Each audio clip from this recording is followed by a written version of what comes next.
An all-American haunting. I'm Rebecca Lieb. I'm Jason Horton. And this is Ghost Town.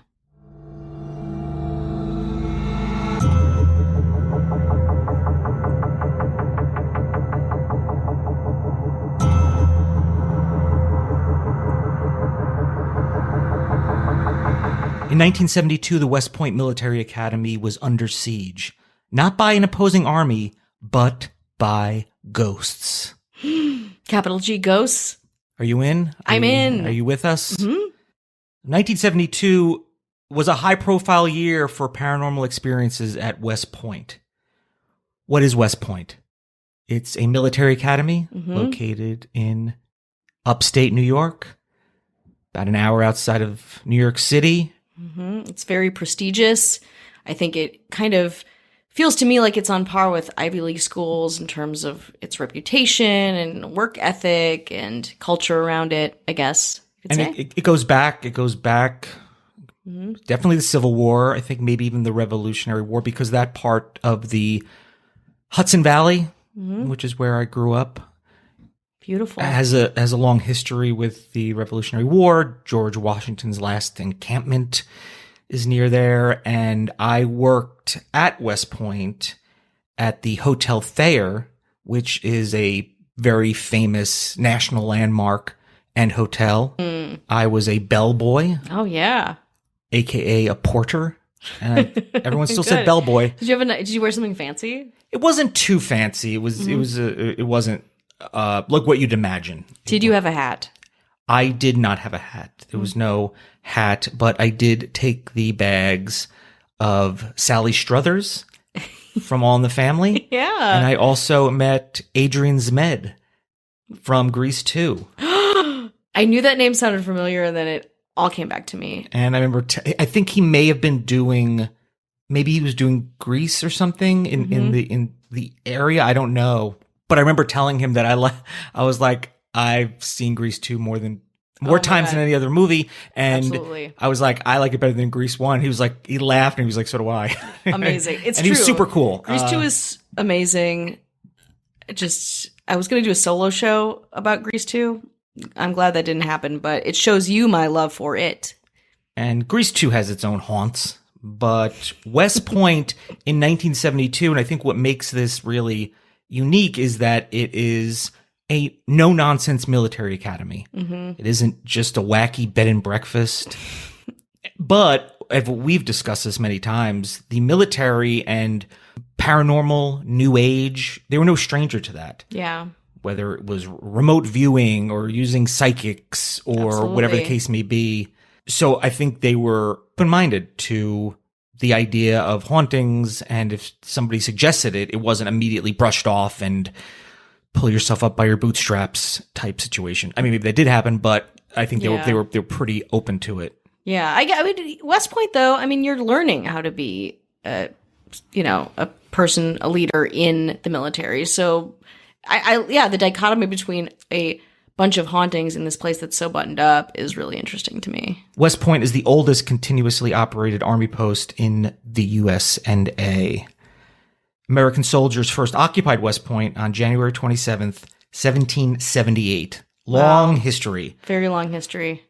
And if you are somebody who is into the paranormal and the haunted, going back that far, that's where you're going to get that's where the ghosts come from. That's rich. You that's need rich. Until time. that soil, yeah. The location was used for training cadets in engineering starting in 1794, but officially became the U.S. Military Academy at West Point in 1802. Just a little West Point history, a little me working as a bellboy history. Get your background. Get your context.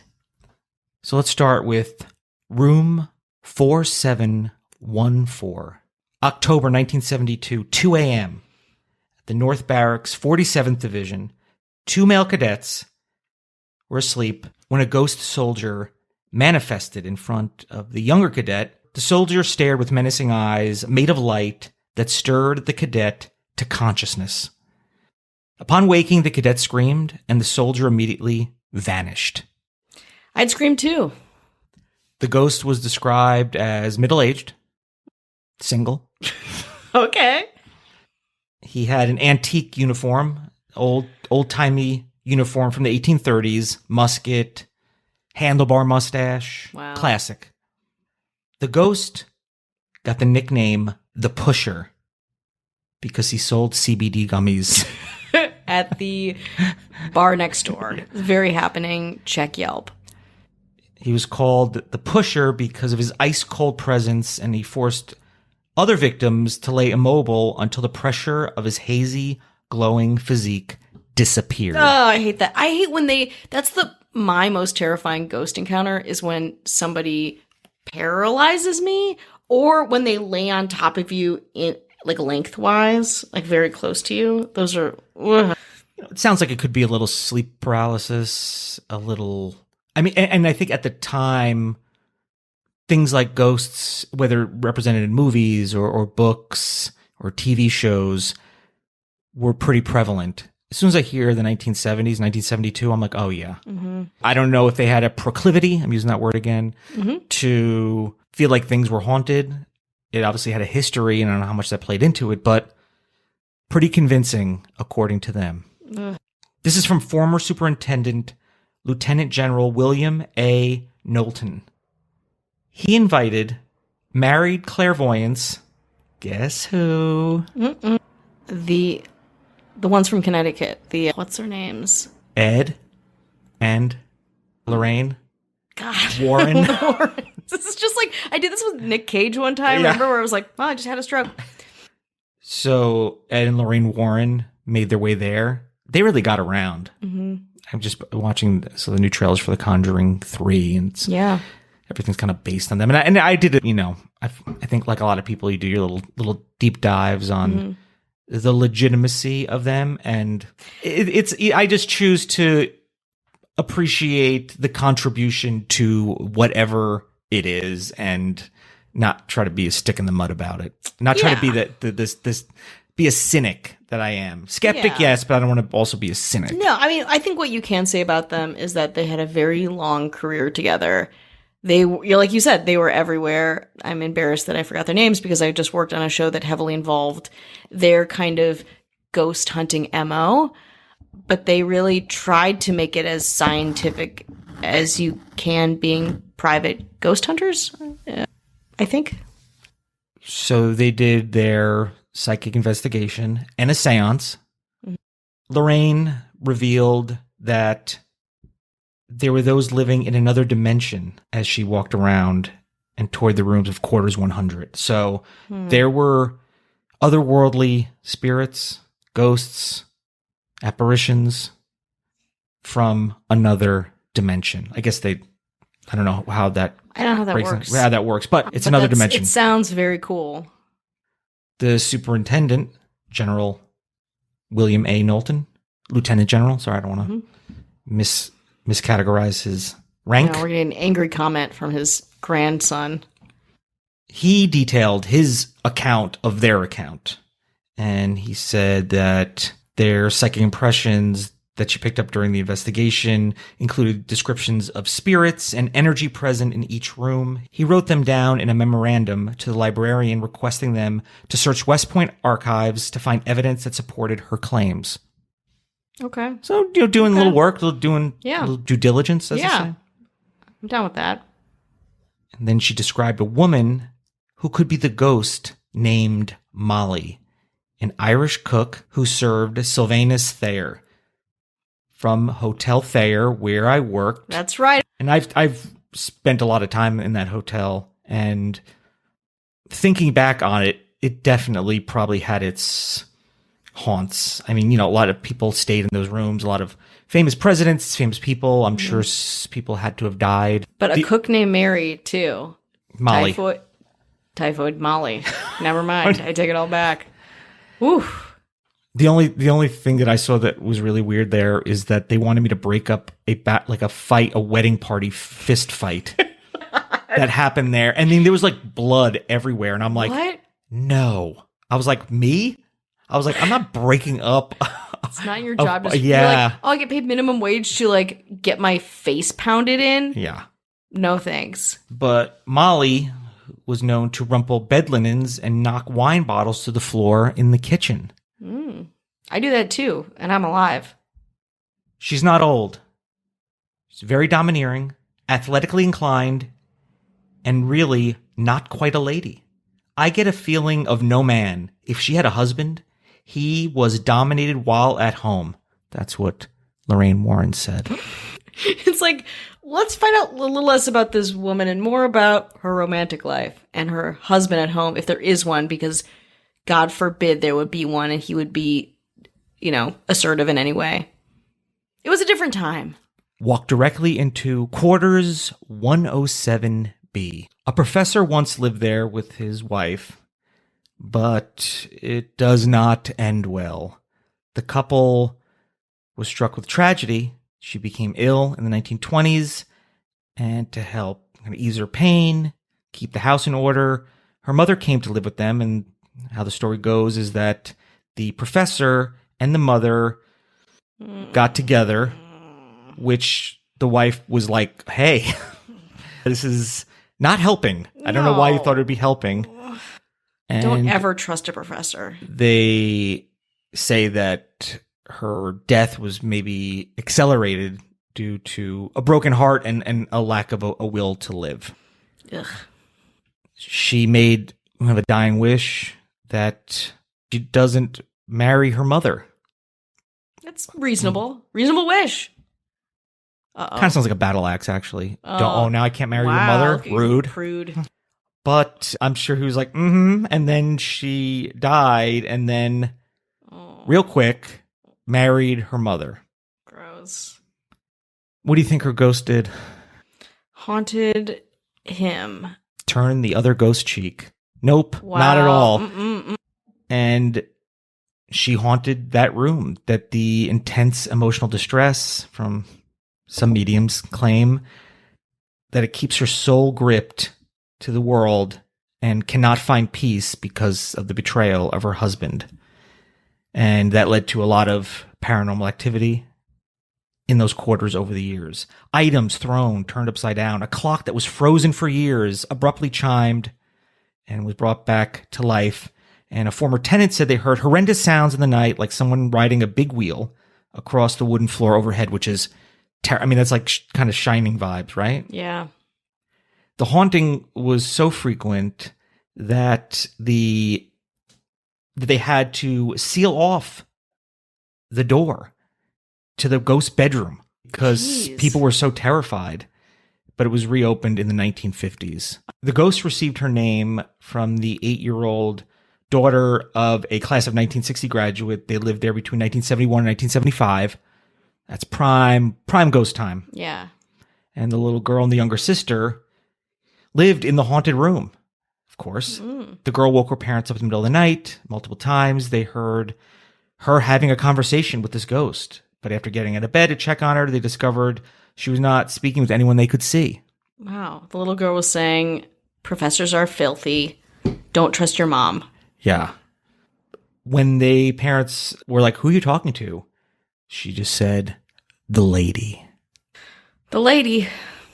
So let's go to November 21st, 1972. There's an unexplained phenomenon here, said Lieutenant Colonel Patrick Dion, who's the Academy's information officer. Mm-hmm. He was described as a non-believer, but eventually he gave in. Something has happened, and we're not going to be able to explain what it is. He acknowledged that ghosts had become something of a problem, and hundreds of cadets have asked for permission to spend the night in the haunted room because they were like, I'm interested. Of course they want that. And there was so much, I guess, hubbub. Is that too risque to say? Is that too Yeah, you're actually edgy? you're going to get called out. Okay. That's not very intersectional. So nobody was getting any studying done. It was very distracting. So the latest apparition that happened then, after a lecture to West Point upperclassmen on haunted houses by Ed and Lorraine. Warren. Thank you. Oh, I should have said something else. Yeah. But I was just so happy that I got that. My brain fried. And, they describe themselves as ghost hunters. But while plebes, or first-year men, were barred from the lecture, it was the plebes who first saw the apparition. Oh. You need those plebes. Jeannie Dixon the psychic who became known nationwide for predicting the assassination of JFK. Okay, got it. That's an interesting story on its own. It's a very interesting. Ooh, you should do that sometime because I'm not familiar with that. I think there's like a phone call. There was some things that she claimed that didn't end up happening, but there was something. I think it was via a phone call. I think she made the phone. From what I remember, I could be totally wrong, but she made a phone call and was pretty accurate with what happened. Ooh, I definitely want to hear more about that. So we'll put a pin in that. It's like every psychic though, or it's like the things they get right, and you're like, oh my god, it's real. Give me a number from 1 to 10. 2, 3, 4, 5, 1, 10, 10. Yeah, it's 10. Yeah. Wow, I got it right. 9 were wrong, but 1 was right. But this one is it's interesting. It's definitely interesting, even coming from me, a skeptic. She visited West Point to try to spiritually cleanse room 4714. Her visit was cut short when, according to eyewitness accounts, her 2 friends, I don't know, The buds. She was unexplainably lifted off the floor, thrown from the room, and never visited the academy again. And there goes the haunting at West Point in 1972. Wow. That is terrifying and interesting. And I wonder, post the 70s, if people still see things, or is it just, there's just so much about that specific point in time, or like what about that time made the hauntings go up so much? Is the idea of being haunted contagious? Like a mass hysteria? Zealotry around it, yeah. And I think the military was like they were good with whether it was New Age, hauntings, paranormal, psychics, totally on board during that time and through the 90s. And just think about what was happening on TV and movies, and a lot of things were being sold and sensationalized that maybe turned out to not be true. But as it's being put out, the critical thinking isn't maybe what it is now with the amount of information that could be shared. But I think at that point, nobody was just debunking these things. They weren't debunking Ed and Lorraine Warren or anything like that, and they were pretty high, and they're still high profile. So it makes a lot of sense, but I think it just takes 1, then 2, then it goes from 2 to 100. But I think you need that second one, I think, to make things really get ramped up. Totally. Well, I think when you have a culture or like a perceived notion that someone saw something somewhere and you're like, oh my God, that's crazy. Someone else sees something. And then people want to see things. They're more open to it. There's more people reporting on it because it feels like it's more of a hot spot. It's like any haunted, like we are very familiar with this, any haunted place, it's this snowball effect of storytelling and testimony, and it just becomes bigger than maybe it should be in a lot of cases. I think also the area in which it's located, obviously very historic. And if you have ever been to West Point or you've been to Highland Falls, it has a very small village kind of look.